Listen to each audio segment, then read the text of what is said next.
Good morning and welcome 365 Days of Stories with Theo Mayer, day 27. I'm continuing the story of Kupti and Imani. Now, the king was about to go off to do business in the country of Dur. And remember now that he had gotten wishes from both of his daughters as to what he could bring back to them. For Kupti, he was going to bring back a ruby necklace. And for Imani, he was going to bring back patience if he could find it. And he had said when she had asked for patience that he would do his best to find it, but he had never found it inside himself. So if it was to be had, he would get it.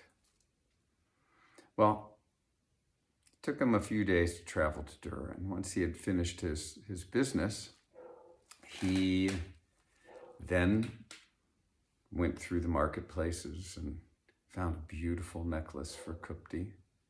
And from there, he didn't know where to begin to look for patience. So he had one of his best servants go off and search for it. And he said, just go through the town and ask people if they know where a person can get patience. We'll do the best we can. So the servant goes off and he's walking through the streets and through the marketplaces, calling out, does anyone have patience for sale? Does anyone have patience to sell? Now, some people mocked him for wanting to buy patience. And other people who had no patience just told him to get away. And other people thought he was just completely crazy.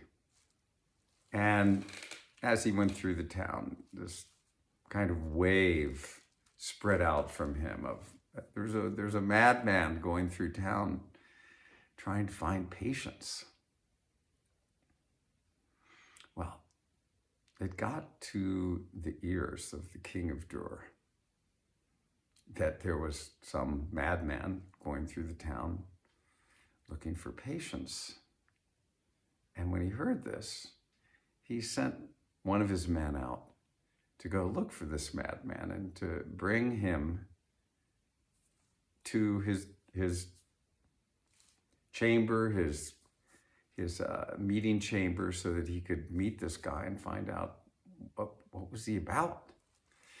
And so this trusted man went off into the town, and it wasn't hard to find the crazy man calling out for patience. And within a short amount of time, he had brought him back to the king of Dur. Well,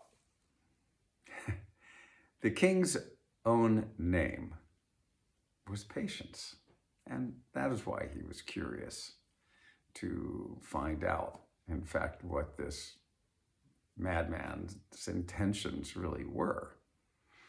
And so he inquired, my good man, I hear you're running through the town looking for patience, and I'd like to know why are you looking for patience?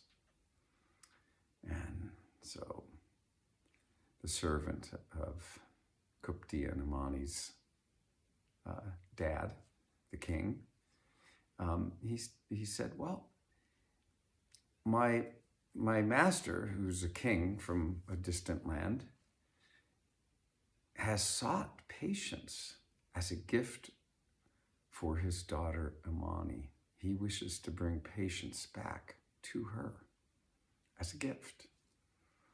And the king said, you certainly must have a very strange master. And the servant then went on to say, well, Imani is not only beautiful, but, she's young and beautiful and incredibly clever and industrious and, she's just the most kind-hearted princess you could ever imagine meeting. Now, the king of Dur kind of perked up with this, and he was like, I see.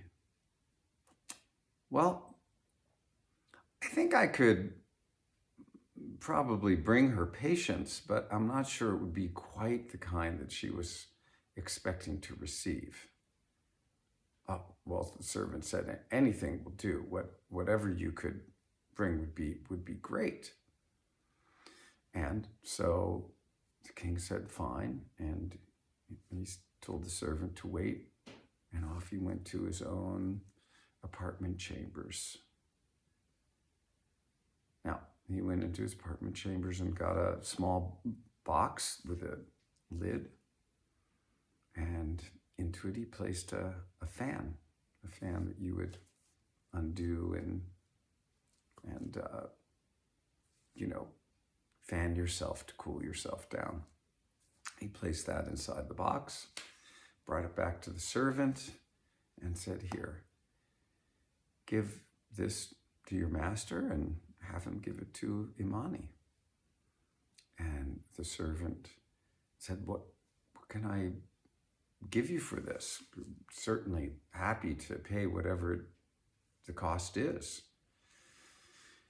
And the king of Dur said, that's not a problem at all. Just take it. It's my gift. And so the servant went back to the king, and he presented the box to him and gave him an account of his adventures. And the king went back to his own country, and he presented the ruby necklace to Kupti, who was very excited to receive it. And then he had one of his servants take the box with a fan inside of it to Imani. Off he went. Now, when he got to Imani's incredibly splendid house and presented this gift from the king, she was surprised because she had never asked for anything. And so here the servant comes and says, well, this is the gift from your father, and that's all I can say. And bowing to Imani, he took his leave and went back to the palace. And so here Imani has this box and is wondering, what does she do with it now? And she looks it over and brings it inside the house and gives it to the old fakir. Now, I've been using this word fakir for this entire story, and you might want to know, what is a fakir? And a fakir is someone of the Muslim faith who is basically a renunciate, an ascetic, someone who has given up possessions as much as possible and lives basically on alms, on the generosity of other people, and is devoted to religious practices. So the old fakir looks at it, and it's a beautifully made box and has a very tight-fitting lid to it, but it seems that there's no key, no lock, no bolts, no springs to open it, nothing.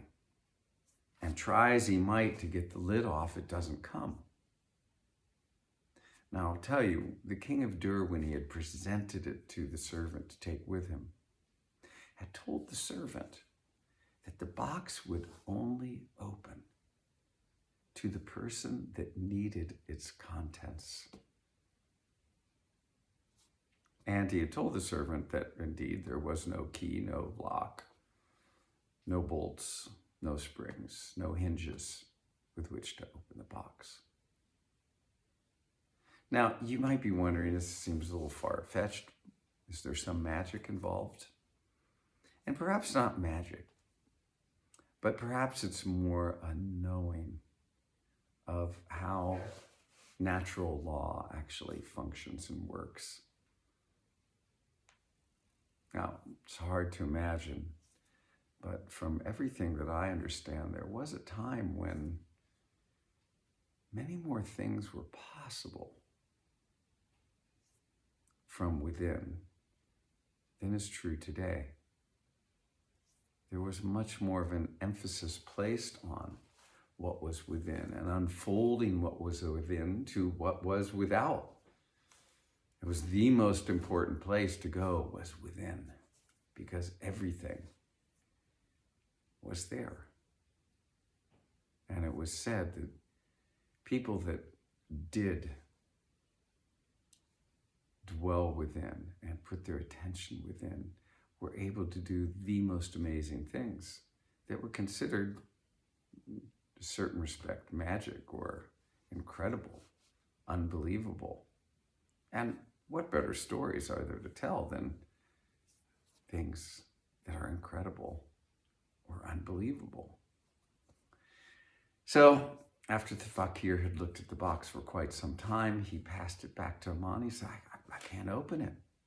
And no sooner had Imani put it in her lap that the box lid easily opened. She just put her hands on it and it opened right up. And she looked inside, and there inside was this beautiful fan. Well, she took the fan out and opened it and began fanning herself. And at the third stroke of the fan, suddenly appearing, as if out of nowhere, was the king of Dur. Imani's eyes opened wide with astonishment. And the old fakir, he couldn't speak for quite some time. He was just trying to take in what had just happened. Now, again, I will have to say that there was a time when people were, when they were dwelling at the source of all knowledge, the source of all creation, the source of all creativity. And they put their intention forth from that place. Many amazing things could happen. And here was the king of Dur, standing in a moment, days worth of journey away from his own kingdom in Imani's beautiful house. Tomorrow, I will tell you what happens next. Okay, have a great rest of your day. Thanks for joining.